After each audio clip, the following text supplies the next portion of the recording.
तो आज हम बात करने वाले हैं सेल्स के ऊपर। तो दोस्तों, सेल्स 3 प्रकार के होते हैं। सबसे पहला है इनबाउंड सेल। तो इनबाउंड सेल वो सेल होता है जिसमें क्लाइंट को पहले से ही आपके बिजनेस के बारे में पता होता है। वो कहीं से सुनकर पढ़कर आपके पास आते हैं, और या फिर ज़्यादातर जो इनबाउंड सेल होती है वो तब होती है जब आपका बिजनेस काफ़ी पुराना है, तो आपको इनबाउंड सेल मिलता है। और इस इनबाउंड सेल में जो क्लाइंट की जो रेजिस्टेंस है, यानी कि वो आपसे कितना प्रोडक्ट लेगा या नहीं लेगा, ये डिसीजन वो काफ़ी आसान होता है उसे कन्वर्ट करना उस क्लाइंट को। और इसकी जो टेम्परेचर होती है वो वार्म होती है, क्योंकि इसे कन्वर्ट करना काफ़ी आसान है।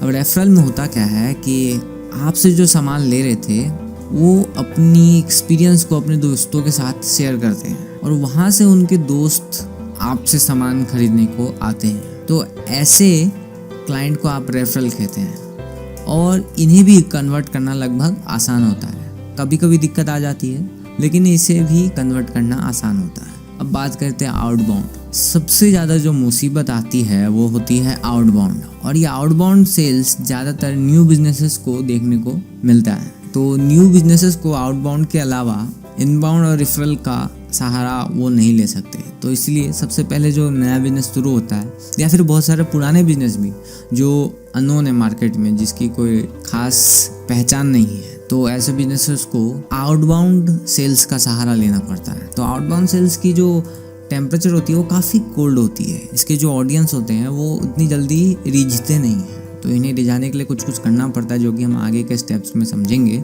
और यहाँ पे जो रेजिस्टेंस काफ़ी हाई होने के कारण हमें काफ़ी एफर्ट्स लगाने पड़ते हैं, लेकिन ये एफर्ट्स बाद में जाकर के काफ़ी ही काम आते हैं हमें रेफरल और इनबाउंड सेल्स लाने में। तो सबसे ज़्यादा जो मेहनत करनी चाहिए वो होती है आउटबाउंड पे, और इनबाउंड और रेफरल के लिए हमें जो सिस्टम बनाना चाहिए वो मैं आपको बताऊँगा। ओके, तो अब हम बात करते हैं फनल की। फनल क्या होता है? तो आउटबाउंड सेल्स लाने के लिए हम एक फनल का इस्तेमाल करते हैं। ये फनल एक अनअवेयर पर्सन को हमारे कस्टमर में कन्वर्ट करता है। तो वो कैसे होता है? तो दोस्तों देखिए, अगर मैं फेसबुक एड्स की एग्जांपल लेके चलूँ, तो सबसे पहले वहाँ पे होता है ब्रांड अवेयरनेस। तो हम बहुत दिनों तक ब्रांड अवेयरनेस कैंपेन चलाते हैं ताकि आपके ब्रांड के बारे में आपके क्लाइंट्स को पता चले। और जब उन्हें पता चलता है, यानी कि जब वो अवेयर होते हैं, तो अवेयर होने के बाद अब हम उन्हें आपके बिजनेस में इंटरेस्ट दिलाने के लिए कुछ ऐसे प्रोसेसेस का सहारा लेते हैं जिससे वो जो पोटेंशियल कस्टमर्स बन जाए।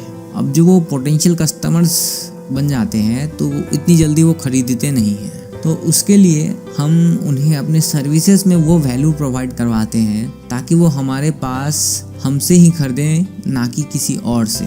अब जब वो हम कर देते हैं, उसके बाद हमें अपना कस्टमर मिल जाता है। तो आप देखेंगे ये फनल की शेप का है, क्योंकि यहाँ पर आप देखेंगे अनअवेयर में काफ़ी लोग हैं और अवेयर में काफ़ी कम लोग। ऑब्वियसली बात है, अब हम सबको अपने ब्रांड के बारे में अवेयर तो करा नहीं सकते। हम चुनिंदा लोगों को सेलेक्ट करते हैं जिसको हमें अपने ब्रांड को दिखाना है वो पर्टिकुलर निच में, और फिर उन्हें ही इंटरेस्ट दिलाते हैं ताकि वो हमारे ब्रांड को कंसिडर करें ओवर अदर ब्रांड्स, और फिर हमें उन्हें क्लाइंट में कन्वर्ट करना होता है। तो ये पूरी प्रोसेस होती है, काफ़ी लंबी प्रोसेस होती है। अगर आप भी चाहते हैं अपने ब्रांड को लोगों तक पहुंचाना, सेल्स लाना अपने बिजनेस में, तो आप हमारे DBPS मीडिया सर्विसेज को ले सकते हैं। उसके लिए आप हमें नीचे दिए गए नंबरों पर संपर्क कर सकते हैं, और हम आपकी इसमें पूरी मदद करेंगे। को हम समझाएंगे कि कैसे आप इन सभी प्रोसेसेस को फॉलो करके क्लाइंट तक पहुंच सकते हैं, और हम यहाँ पर इम्प्लीमेंट करके देते हैं आपको ये सभी कुछ। तो